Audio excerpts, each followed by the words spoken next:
Good morning students. प्रज्ञा विद्यालय की तरफ से ऑनलाइन क्लासेज में आपका स्वागत है। आज हम 9th क्लास में सामाजिक विज्ञान में भारत एवं समकालीन विश्व फर्स्ट इसका लेसन फर्स्ट करेंगे। फ्रांसीसी क्रांति लेक्चर नंबर है वो हमारा रहेगा 20।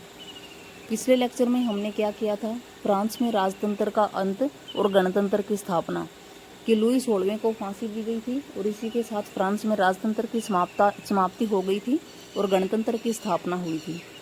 लुई 16वें को फांसी दिए जाने के बाद जो फ्रांस में मैक्सिमिलियन रोबेस्पियर जो जैकोबिन क्लब का नेता था उसका शासन था। आज हम करेंगे आतंक राज।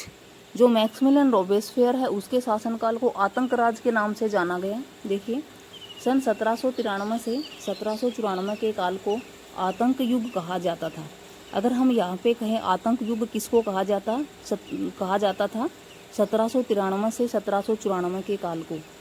रोबेस्पियर ने नियंत्रण एवं दंड की सख्त नीति अपनाई। उसके हिसाब से गणतंत्र के जो भी शत्रु थे, कुलीन एवं पादरी, अन्य राजनीतिक दलों के सदस्य, उसकी कार्यशैली से असहमति रखने वाले पार्टी सदस्य, सभी को उसने गिरफ्तार कर जेल में डाल दिया। इनके किस किस को, जिसको वो गणतंत्र का शत्रु मानता था, कुलीन वर्ग एवं पादरी वर्ग, अन्य राजनीतिक दलों के सदस्य थे वो, और जो उसके कार्य से असहमति रखते थे वो पार्टी के सदस्य, सबको क्या किया, गिरफ्तार करके जेल में डाल दिया गया। और एक क्रांतिकारी न्यायालय द्वारा उन पर मुकदमा चलाया गया। यदि न्यायालय उन्हें दोषी पाता तो गिलोटिन पर चढ़ाकर उनका सिर है वो कलम कर दिया जाता। अगर न्यायालय इनको दोषी साबित करता तो गिलोटिन पर चढ़ाकर उनका सिर है वो कलम कर दिया जाता। अब यहाँ पे देखिए गिलोटिन क्या है। गिलोटिन क्या है? यह दो खंभों के बीच लटकती आरे वाली मशीन थी जिस पर रखकर अपराधी का सिर धड़ से अलग कर दिया जाता था। इस मशीन का आविष्कार डॉक्टर गिलोटिन ने किया था और उसी के नाम पर इसका नाम गिलोटिन था। गिलोटिन क्या है और किसने किया इसका आविष्कार? कि दो खंभों के बीच लटकती आरे वाली मशीन थी जिस पर रखकर अपराधी का सिर धड़ से अलग कर दिया जाता था। इसका आविष्कार डॉक्टर गिलोटिन ने किया था और उसी के नाम पर इसका नाम गिलोटिन था। रोबेस्पियर सरकार ने कानून बनाकर मजदूरी एवं कीमतों की अधिकतम सीमा तय कर दी। उनको गिरफ्तार करने के बाद रोबेस्पियर सरकार ने क्या किया? रोबेस्पियर सरकार ने कानून बनाकर मजदूरी एवं कीमतों की अधिकतम सीमा तय कर दी। गोश्त एवं पाव रोटी की राशनिंग कर दी गई। कि जो पाव रोटी जो खाद्यान्न था उसकी राशनिंग कर दी गई। किसानों को अपना अनाज शहरों में ले जाकर सरकार द्वारा तय कीमत पर बेचने के लिए बाध्य कर दिया गया कि किसान अपना अनाज शहरों में ले जाकर सरकार द्वारा जो समर्थित कीमत है उसी पर बेचेंगे। महंगे सफ़ेद आटे के इस्तेमाल पर रोक लगा दी गई। सभी नागरिकों के लिए साबुत गेहूं से बनी बराबरी का प्रतीक माने जाने वाली जो समता रोटी है वो खाना अनिवार्य कर दिया गया। बोलचाल एवं संबोधन में भी बराबरी का आचार व्यवहार लागू करने की कोशिश की गई।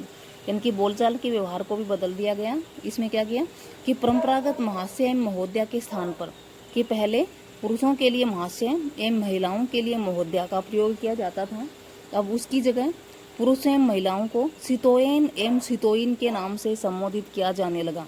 सितोयन का अर्थ क्या है? नागरिक, और सितोइन का अर्थ क्या है? नागरिका। यानी कि महाशय की जगह सितोयन का प्रयोग और महोदया की जगह सितोइन का प्रयोग है वो किया जाने लगा। चर्चों को बंद कर दिया गया कि पादरी वर्ग है जो चर्चों को, जिनके लिए जो चर्च थे उनको बंद कर दिया गया। उनके भवनों को बैरक या दफ्तर बना दिया गया। जो चर्च थे उनको किस में तब्दील कर दिया गया? या तो बैरक में या फिर दफ्तरों में, कार्यालयों में तब्दील कर दिया गया। रोबेस्पियर ने अपनी नीतियों को इतनी सख्ती से लागू किया कि उसके समर्थक हैं वो भी त्राही करने लगे। कि रोबेस्पियर ने अपनी नीतियों को फ्रांस में इतनी सख्ती से लागू किया कि उसके जो समर्थक थे वो भी त्राही करने लगे। अंततः जुलाई 1794 में न्यायालय द्वारा उसे दोषी ठहराया गया। जुलाई 1794 में न्यायालय ने रोबेस्पियर को दोषी ठहराया और उसे गिरफ्तार करके अगले ही दिन उसे गिलोटिन पर चढ़ा दिया गया। क्यों? क्योंकि रोबेस्पियर ने जिन लोगों को गणतंत्र का शत्रु मानता था, उनको, दूसरे पार्टी के सदस्य थे, उनको सब गिरफ्तार करके जेल में डाल दिया गया। अगर उनको दोषी पाया जाता तो उनको गिलोटिन पर चढ़ा देता। इसी के साथ कीमतें बढ़ा दी, महंगे सफ़ेद आटे पर रोक लगा दी, साबुत गेहूं का प्रतीक माने जाने वाली समता रोटी है वो अनिवार्य कर दिया। संबोधन है उसको भी बदल दिया गया। चर्च भी बंद कर दिए गए। तो इनकी इतनी सख्ती से उसने अपने नियमों को लागू किया कि जनता है वो त्राही करने लगी। इसलिए न्यायालय ने उसको दोषी ठहराया। कब ठहराया? जुलाई 1794 में उसको, और अगले ही दिन उसको गिलोटिन पर चढ़ा दिया गया। उसके बाद जैसे ही मैक्सिमिलियन रोबेस्पियर है उसकी फांसी के साथ जैकोबिन जो सरकार थी उसका पतन हो गया, क्योंकि मैक्सिमिलियन रोबेस्पियर जैकोबिन क्लब का ही नेता था। उसके बाद है डायरेक्टरी शासित फ्रांस, कि जैकोबिन सरकार के पतन के बाद मध्य वर्ग के संपन्न तबके के पास सत्ता आ गई, कि मैक्सिमिलियन रोबेस्पियर की फांसी दिए जाने के बाद जैकोबिन सरकार का पतन हो गया। और जैकोबिन सरकार के पतन के बाद जो सत्ता थी, जो पावर थी, वो किसके हाथों में आ गई? मध्यम वर्ग के, और वो भी किसके पास? मध्यम वर्ग के अमीर लोगों के पास। अब यहाँ पे अगर हम शॉर्ट क्वेश्चन कहें भी कि जैकोबिन सरकार के पतन के बाद सत्ता किसके पास आ गई? किसके पास आ गई?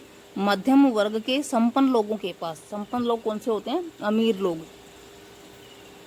अब अमीर लोगों के, मध्यम वर्ग के अमीर लोगों के हाथ में सत्ता आ गई थी। तो नए संविधान के क्या नियम बनाए इन्होंने, कि नए संविधान के तहत संपत्तिहीन तबके को मताधिकार से वंचित कर दिया गया, कि जिन लोगों के पास संपत्ति नहीं थी उनको वोट डालने का अधिकार है वो नहीं दिया गया। इस संविधान में 2 चुनी गई विधान सभा परिषदों का प्रावधान था। जो नया संविधान था उसमें संपत्तिहीन लोग थे, उनको वोट डालने का अधिकार नहीं था। 2 चुने ही विधान परिषद थे, उनका प्रावधान था। इन परिषदों ने 5 सदस्यों वाली एक कार्यपालिका बनाई, और 5 सदस्यों वाली जो कार्यपालिका थी उसका क्या नाम था? डायरेक्टरी। इन डायरेक्टरों का झगड़ा अक्सर विधान परिषदों से होता था, और तब ये परिषद उन्हें बर्खास्त करने की चेष्टा करती। डायरेक्टरी की राजनीतिक अस्थिरता ने नेपोलियन बोनापार्ट के उदय का मार्ग है वो प्रशस्त कर दिया। अब यहाँ पे देखिए एक क्वेश्चन क्या है, कि नेपोलियन बोनापार्ट का उदय किस प्रकार हुआ, या नेपोलियन बोनापार्ट के उदय का मार्ग है वो किस प्रकार प्रस्तुत हुआ। तो इसमें हम नेपोलियन बोनापार्ट का उदय कब हुआ था? जैकोबिन सरकार के पतन के बाद, जब सत्ता अमीर लोगों के हाथों में आ गई थी। और सत्ता अमीर लोगों के हाथों में आ गई थी तो उन्होंने क्या क्या किया? संपत्तिहीन लोगों को मताधिकार से वंचित कर दिया गया। संविधान में 2 चुनी गई विधान परिषदों का प्रावधान था। 5 सदस्यों वाली एक कार्यपालिका बनाई। यहाँ पे शॉर्ट क्वेश्चन क्या रहेगा? 5 सदस्यों वाली कार्यपालिका का क्या नाम था? डायरेक्टरी। और डायरेक्टरी क्या थी? 5 सदस्यों वाली एक कार्यपालिका। इन डॉक्टरों का आपस में झगड़ा होता था, और इनकी राजनीतिक अस्थिरता को देखते हुए किसका उदय हुआ? नेपोलियन बोनापार्ट का उदय हुआ, क्योंकि इनकी राजनीतिक अस्थिरता की वजह से ही नेपोलियन बोनापार्ट है उसका उदय हुआ। Thank you students. यह आज हमने क्या किया? आतंकराज कौन से शासन को कहा गया था? सन 1793 से 1794 के शासन को कहा गया था।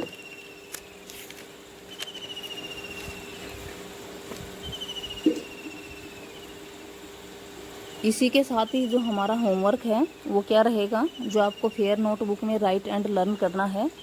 क्वेश्चन फर्स्ट है, गिलोटिन क्या है, इसका आविष्कार किसने किया था? गिलोटिन क्या है, इसका आविष्कार किसने किया था? इसका आंसर क्या रहेगा? ये देखिए, गिलोटिन यह 2 खंभों के बीच लटकती आरे वाली मशीन थी, जिस पर रखकर अपराधी का सिर धड़ से अलग कर दिया जाता था। इस मशीन का आविष्कार डॉक्टर गिलोटिन ने किया था, और इसी के आधार पर इसका नाम है वो गिलोटिन था। अगला क्वेश्चन है, मैक्सिमिलियन रोबेस्पियर कौन था, उसकी मृत्यु कैसे हुई? आंसर है, मैक्सिमिलियन रोबेस्पियर जैकोबिन क्लब का नेता था। लुई की मृत्यु के बाद जैकोबिन का शासन था। रोबेस्पियर ने अपनी नीतियों को इतनी सख्ती से लागू किया कि जनता त्राही त्राही करने लगी। जुलाई 1794 में न्यायालय द्वारा उसे दोषी पाया गया और उसे अगले दिन गिरफ्तार करके गिलोटिन पर चढ़ा दिया गया। नेक्स्ट है, आतंक राज या आतंक का युग किसे कहा जाता है? टिप्पणी कीजिए। इम्पोर्टेंट क्वेश्चन है, ये मार्च 2020 में आया भी था। कि सन 1793 से 1794 तक के काल को आतंक का युग कहा जाता है। रोबेस्पियर ने नियंत्रण एवं दंड की सख्त नीति अपनाई। उसके कार्य से असहमति रखने वाले सभी राजनीतिक दलों के सदस्यों को जेल में डाल दिया गया और एक क्रांतिकारी न्यायालय द्वारा मुकदमा चलाया गया। यदि न्यायालय दोषी पाता तो गिलोटिन पर चढ़ाकर उसका सिर कलम कर दिया जाता।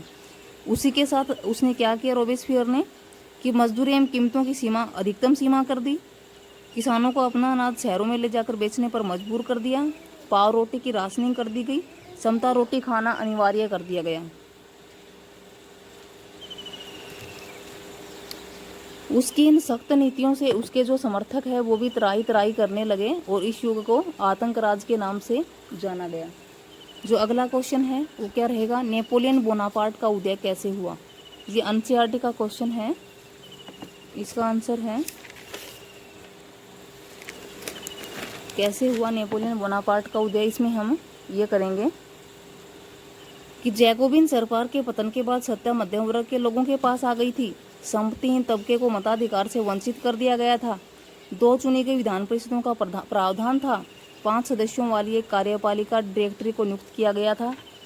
डायरेक्टरों का झगड़ा अक्सर विधान परिषदों से होता था और तब परिषद उन्हें बर्खास्त करने की चेष्टा करती और डायरेक्टरी की राजनीतिक अस्थिरता ने नेपोलियन बोनापार्ट के उदय का मार्ग है वो प्रशस्त कर दिया था।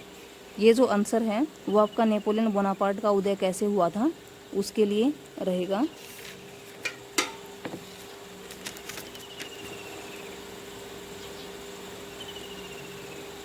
Thank you students. ये 4 क्वेश्चन फर्स्ट गिलोटिन क्या है, सेकंड, थर्ड और फोर्थ नेपोलियन बोनापार्ट का उदय कैसे हुआ, ये आपको फेयर नोटबुक में राइट एंड लर्न करने हैं।